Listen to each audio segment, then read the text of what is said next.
Filmat horror, ndonë se mund të rrisin rajet e zemrës, mund të kenë efekt terapeutik. Sipas psikologëve, ndjesia e frikës në kushte të sigurta ndihmon njerëzit të mësojnë të kontrollojnë ankthin dhe të përballen më lehtë me situatat reale në jetën e përditshme.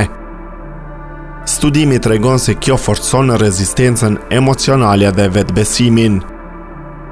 Një studim i ri psikologjik ka zbuluar se filmat horror, pavarësisht frikës që shkaktojnë, mund të kenë efekte pozitive në shëndetin mendor, duke i ndihmuar njerëzit të përballen më mirë me stresin dhe pasiguritë e jetës së përditshme.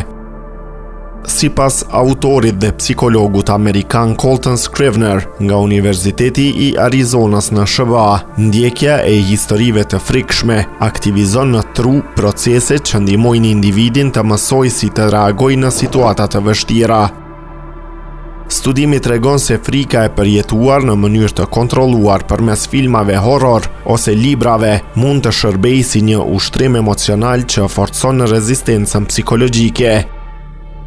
Gjatë studimit, shikuesit e filmave horror u ndan në 3 grupe: adrenaline junkers, që kërkojnë ndjesinë e fortë të frikës; white knockers, që duan të provojnë ndjenjen e tejkalimit të frikës; dhe dark copers, që përdorin filmat horror për të përballuar ankthin apo depresionin.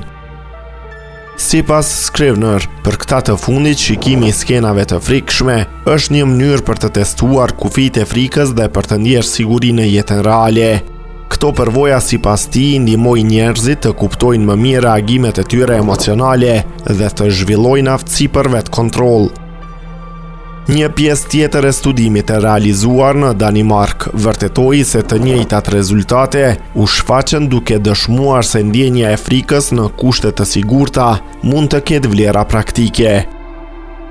Po ashtu, hulumtuesit gjatë pandemisë së COVID-19 treguan se adhuruesit e filmave horror ishin më të qëndrueshëm emocionalisht, më të qetë ndaj lajmeve të frikshme dhe më të bindur në aftësinë e tyre për të përballuar vështirësitë.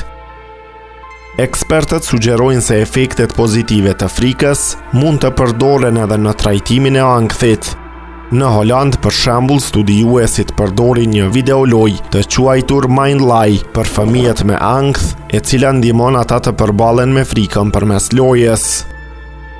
Scrivener beson se historitë horror mund të përdoren si terapi, si një mënyrë për të mësuar trurin të menaxhojë emocionet negative në mënyrë të sigurt.